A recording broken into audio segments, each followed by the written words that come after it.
that became offshoots of the Westside Crips, like several gangs affiliating with the neighborhood Crips, especially hoods like the Rolling 60s, the Rolling 90s, and the Rolling 100 Crips, among other Crip gangs. Hey, I heard that boy Munchie B say this, bro. Shout out Munchie.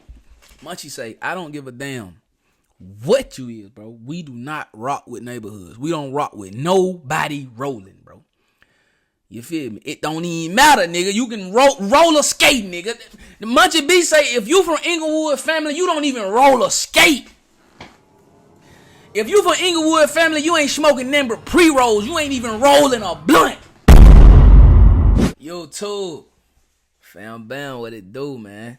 So, man, welcome back to the channel, man. Welcome back to another video I go by Done. If y'all new, y'all know what to do, man. Like the video, sub it up, do that, man. We trying to hit that 3K mark, man. We need 3K, bro. It's been a minute. So I need y'all to get me the 3K. Now, we back with another Warren Kelly documentary, man. And we talking about one of the Inglewood family bloods, man. You feel me? One of Munchie B homies. So we gonna talk about that right there. Y'all make sure y'all sub my dog Warren Kelly. We gonna try to get him to a milli this year. You know what I'm saying? Make sure y'all sub me. You feel me? We gonna get to 100K. You feel me? That's what we doing. But anyway, let's tap into this doc though. Welcome back to another episode of Warren Kelly. In this episode, I will detail the story of Tiny Bountry from the Inglewood family bloods. The Inglewood families originated in the 70s as the chain gang and were original rivals of the Westside Crips. With them later becoming bloods, they would become rivals of several Crip gangs that became offshoots of the Westside Crips, like several gangs affiliating with the neighborhood Crips, especially hoods like the Rolling 60s, the Rolling 90s, and the Rolling 100 Crips, among other Crip gangs. Hey, I heard that boy Munchie B say this, bro. Shout out Munchie. Munchie say, I don't give a damn what you is, bro. We do not rock with neighborhoods. We don't rock with nobody rolling, bro. You feel me? It don't even matter, nigga. You can roller skate, nigga. The Munchie B say, if you from Inglewood family, you don't even roller skate. If you from Inglewood family, you ain't smoking them but pre-rolls. You ain't even rolling a blunt. That's what big dog Munchie B say. He say it don't matter, bro. They ain't rocking with no rolling nothing, bro. Nothing. The wars the Inglewood families have had with Crips, especially the neighborhood Crips, has contributed to countless of deaths and violence in the last 50 years, putting many people to lose their lives to their war. The Inglewood families are the largest gang in Inglewood, and their cliques would include 77, the 80s, 9 Deuce, and 9-4, and Tiny Bountry would come from 7-7. Tiny Bountry grew up in a 2-parent home with a mother and a stepfather. He had a man in his home, which a lot of young men growing up in the hood didn't have.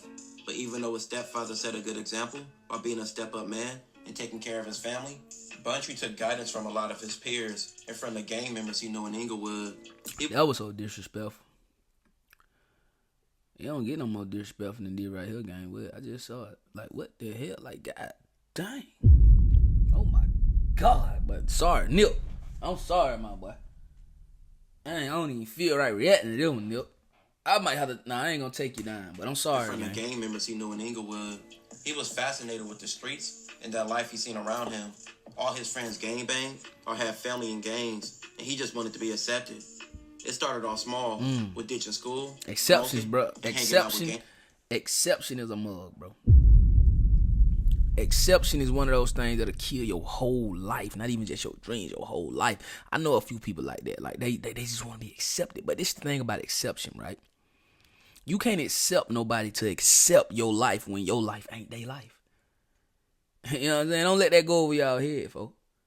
You can't accept nobody to accept you in your life when your life ain't their life, bro. They may accept you. You may be the exception.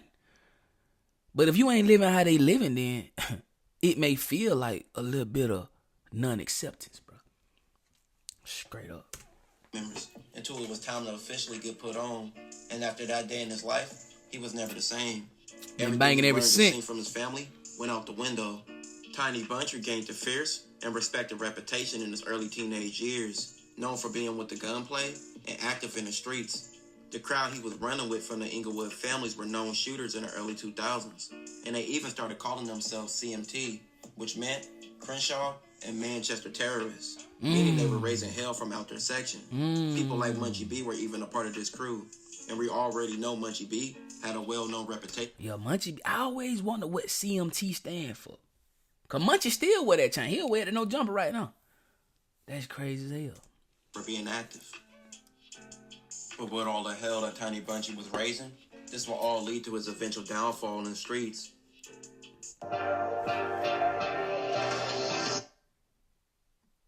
On March 28th, 2004, someone robbed and killed a pimp named Terrence. Terrence was with a group of men in a parking lot outside of a laundromat. Most of the men were pimps, who frequently carried large sums of money. Tiny Bountry, Laz, and another person referred to as D approached the group. Bountry, Laz, and D said, "Oh, y'all pimping and y'all got money?" And one of them stood near a Cadillac owned by a man named Lannon. But that's some pimp shit right there, boy. Yeah, pimp with a lack, nigga, stood next to a Cadillac. I've been pimping. They ain't how to rob them pimps, though. One of them attempted to reach into Terrence's pockets. Terrence struggled with one of them, who attempted to reach in his pockets, but they had a gun. Terrence tried to flee, and he was fatally shot. Popped him. Many stated that Tiny Bountry was the shooter. Off his characteristics, Tiny Bountry was said to be around 5'8" or 5'9", and approximately 140 pounds to 150. He even had his hair braided. In March of 2004, Little Bountry was said to be actually 5'9" and weighed 150 pounds and had braids in his hair.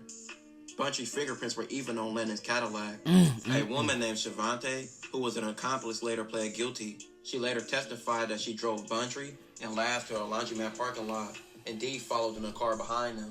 Either Bountry or Laz told Shavante to stop there. Shavante stopped to allow Bountry and Laz to get out the car, but she never turned off the engine. Before they exited the car, either one of them said, "We're going to get these motherfuckers." She saw that Bountry had a gun. A few minutes after Bountry and Laz left Shavante's car, she heard gunshots. Shortly after, both Bountry and Laz ran back to her car. She drove Bountry and Laz to her home. Shavante initially testified that after they arrived at her home, that Laz said somebody had grabbed Bountry's arm, and this resulted into somebody getting shot. Casings found in a parking lot near the laundromat. Like, that's crazy, bro. But I mean, I get it's a dog eat dog world. When you're in the streets, ain't no winners in the streets. I say that all the time, bro. It ain't no winners in the streets, whether you pimping, selling dope. It don't matter, bro. Like, ain't no winners when it comes to the street life. But it's like, you try to rob me, I grab your arm and you kill me, gang. So I just put to let you just, I don't know, man. We all can say what we could have done, bro, but it's crazy as hell, bro. You know what I mean? It's crazy. Man, go rob the Opps, bro. You already don't like them anyway, gang. You already hate the Opps anyway. Go over there and take some of what they got over there, nigga. You feel me? Ashley gun that Shavante saw Bountry holding, which was later recovered from her house. On July 6, 2004, someone shot and killed a man named LaShawn. LaShawn's then girlfriend Ebony and a man named Anthony were present at the shooting, which occurred in Inglewood. The shooting occurred outside of Ebony's friend Danielle's house. Prior to shooting LaShawn, the shooter made a diss to Crips. The shooter then pointed the gun at LaShawn and fired twice. Oh my God. At a trial, both Ebony and Anthony identified Bountry as the shooter. There we go. Rats, boy. I really don't understand why anybody want to be in the street, man. This shit crazy. At the trial, Anthony identified Bountry from a photo lineup, and he indicated he was 75% sure that it was Bountry. Ebony also identified Bountry as the shooter multiple times, but her story was not always consistent. Ebony testified the day after the shooting. She overheard Bountry tell Danielle, "Don't mention anything about what happened last night." When he was picked up and questioned, Tiny Bountry admitted that he was a member of the Inglewood families. He denied shooting LaShawn and Terrence. He claimed that he was at a birthday party at his ex-girlfriend's house the night LaShawn was shot. He further said D shot at one of the members of the group. What? When defense counsels Come on, man. We gotta go back, Mark. He told. Appellant further testified that he saw D. Oh my God, he a rat too. Oh my God, bro. Y'all do all these gangster shit, then rat. Like, you do know when you tell, bro, your gangsterism is over with. Like, man, what the hell, bro? Ebony further testified the day after the shooting. She told detectives that TB was the shooter. She identified him in a lineup at trial. Prior to trial, when defense counsels interviewed Ebony, she denied seeing the shooter. That interview took place after Tiny Bountry's aunt found Ebony working on the street as a prostitute. She offered to help her. Bountry's aunt bought Ebony dinner and asked Ebony for her assistance. His aunt asked Ebony to allow Bountry's defense to interview her. Ebony consented, and they did the interview. Ebony assumed that Tiny Bountry's aunt wanted her to say that he didn't shoot anybody. In a video recorded interview played for the jury, Ebony told defense counsels she was not able to see the person who shot LaShawn because it was too dark. She also stated that she was too focused on the gun and not the actual shooter's face. Ebony denied knowing the identity of the shooter and denied revealing the shooter's identity to detectives. At trial, Ebony testified she changed her story because Bountry's aunt made her feel real comfortable, and she told her she would take care of her. His aunt told Ebony that she needed Ebony's help. Ebony felt pressured into changing her story because his aunt had asked her to help Bountry. Ebony thought the only way to help Bountry was to say he did not commit the crime. Ebony later how else she gonna help Ebony she would not have to go to court again, and she just agreed to do the interview. Ebony testified that the counsel made it seem like lying was a lot easier than telling the truth. She also said that the counsel told her to change her story, and his aunt pressured Ebony to do it. At trial, Bountry was later sentenced to multiple life sentences. Got him. He's been in jail for the last 21 years. Got him.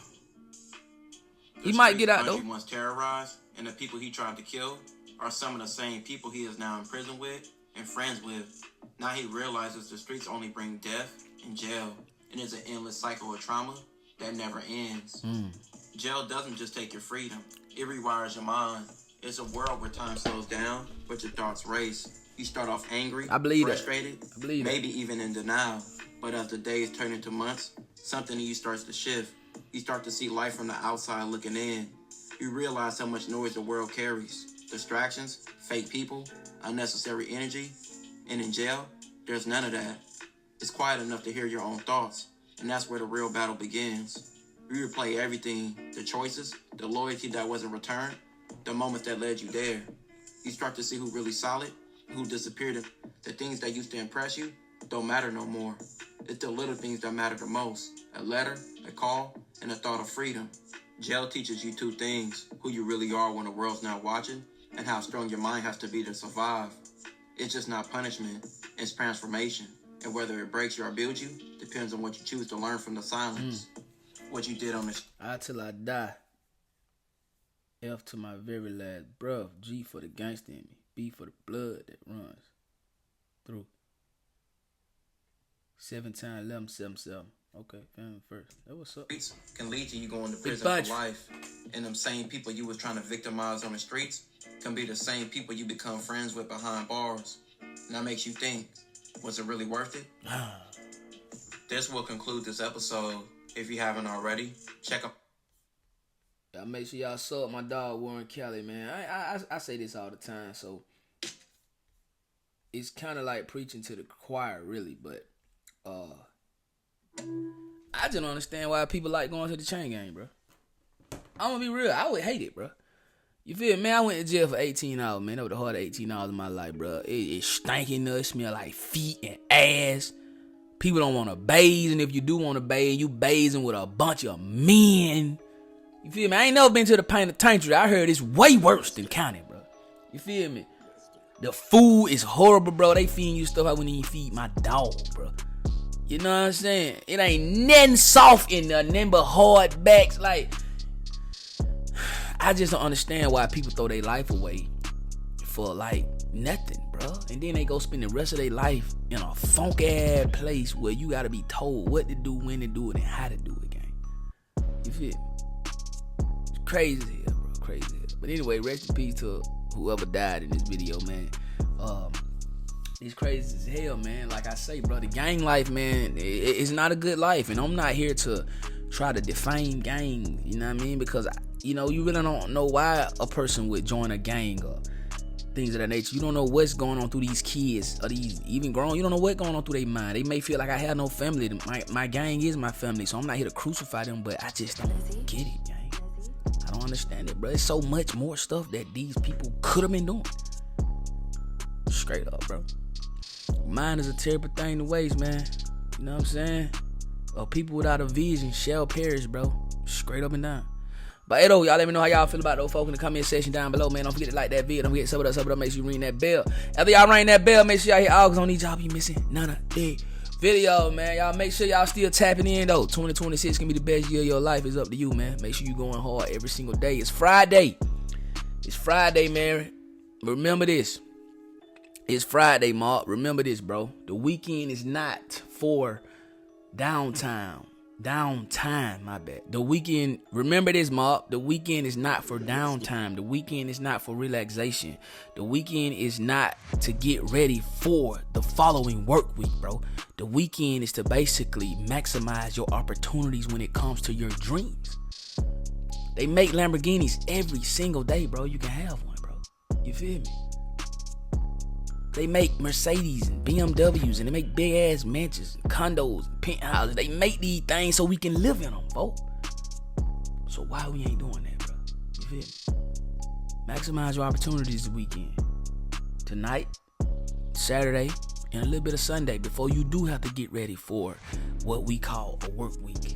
Make sure you grinding hard as hell, man. So if you working on your dreams for 8 hours every day, then on the weekend you should be working for at least 16. That's the minimum, my boy. I don't know where that came from, but I guess God wanted me to get at y'all, because somebody needed to hear that. This shit for the taking, man. This shit for the taking, bro. For shit show. I'll let y'all in that next video, man. More life, I know like more. I know we come out to him. We can describe the mud. As long as y'all keep watching, I'm gonna keep dropping. So keep watching. I'll go about done. Give me the 3K, no cap. Let's get it. Gang. You know we got the streets, nigga. We got the trap too. I say my trap doing numbers, I just bust another jewel. Got a player around the corner, hey.